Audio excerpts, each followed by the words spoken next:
Bismillahirrahmanirrahim. My name is Rashad. I belong to Rega.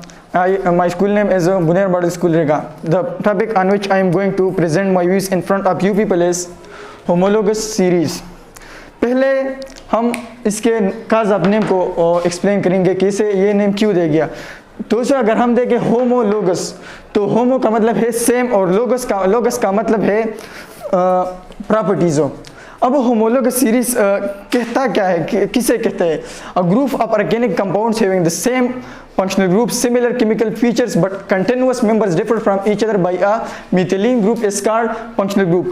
मतलब organic compounds की वो तमाम ग्रुप जिनके फंक्शनल ग्रुप सेम हो और एक दूसरे से CH2 यानी मिथिलीन ग्रुप के लिहाज से डिफरेंट हो, तो ऐसे ऑर्गेनिक कंपाउंड्स की जो ग्रुप होती है उसे कहते हैं होमोलोगस सीरीज। अब हमने यहाँ पे लिया है व्हाट इज केमिकल फीचर्स और what are chemical properties of organic compounds of the same homologous series.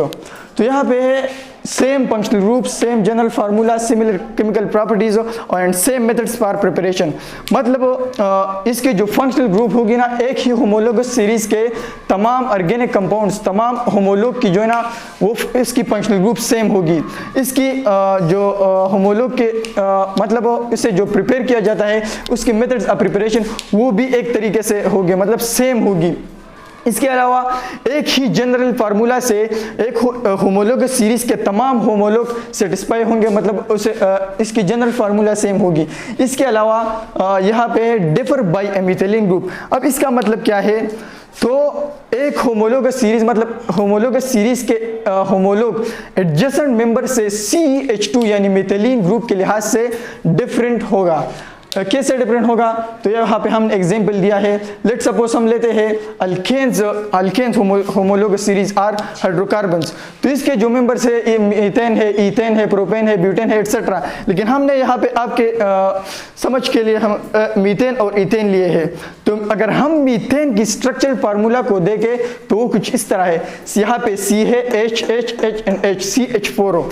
इसकी फंक्शनल ग्रुप हमने यहाँ पे लिया है, फंक्शनल ग्रुप सेम होगी। तो इसकी फंक्शनल ग्रुप क्या है? सिंगल बॉन्ड है। और यहाँ ईथेन की जो है इसकी फंक्शनल ग्रुप भी सिंगल बॉन्ड है। तो अब ये ईथेन वाला जो है ना, हमारे पास मीथेन से किस लिहाज से डिफरेंट है? वो है मिथिलीन ग्रुप हो।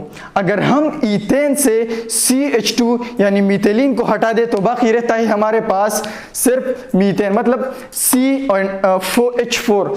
तो ये क्या हो गया? एडजेसेंट, मतलब ईथेन जो है ना एडजेसेंट मेंबर से CH2 यानी मिथिलीन ग्रुप के लिहाज से डिफरेंट हुआ। अब हमने यहाँ पे लिया है CH4, let suppose it's a methane. if we add CH2 यानी मतलब अगर हम इसके साथ मिथिलीन ग्रुप ऐड करें तो ये ऐसा कुछ इस तरह हो जाता है CH2। तो हमारे पास है C2H6, ये हो गया मीथेन। और ये जो नया बन गया ये क्या हो गया? ये ईथेन हो गया। अब किस लिहाज से हमने क्या ऐड किया कि मीथेन से ईथेन बन गया? वो है मिथिलीन ग्रुप हमने मीथेन से ऐड किया तो हमारे पास ईथेन भी बन गया। अब वो same is the case for all homologous series and for all homologue of the same homologous series. अब इसके जो ना हमारे पास कितने होमोलोगस सीरीज है? तो हमारे पास है 7 होमोलोगस सीरीज।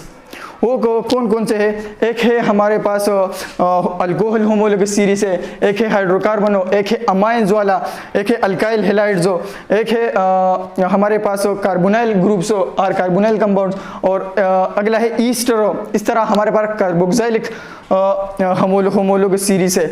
अब वो होमोलोगस सीरीज की इंपॉर्टेंस क्या है, इसकी ज़रूरत क्यों पेश आई? तो अगर हम देखें there are millions of organic compounds in the world and thousands of organic compounds are prepared each year.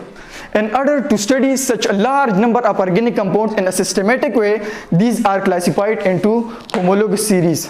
Now, इसे किस तरह मतलब ग्रुप्स में डिवाइड किए गए हैं, इसकी प्रिंसिपल क्या है, किस उसूल के लिहाज से उन्हें मतलब इतने ऑर्गेनिक कंपाउंड्स को ग्रुप्स में डिवाइड किए गए? तो हमारे पास जो इसकी प्रिंसिपल है, इसे मुख्तलिफ किस्म के ऑर्गेनिक कंपाउंड्स को ग्रुप्स में डिवाइड करने के है वो presence of same functional group. मतलब जिन ऑर्गेनिक कंपाउंड्स की फंक्शनल ग्रुप सेम होगी उन्हें हम डिवाइड करेंगे एक होमोलोगस सीरीज में। अब रिलेटेड टॉपिक के बारे में किसी का कोई क्वेश्चन हो तो,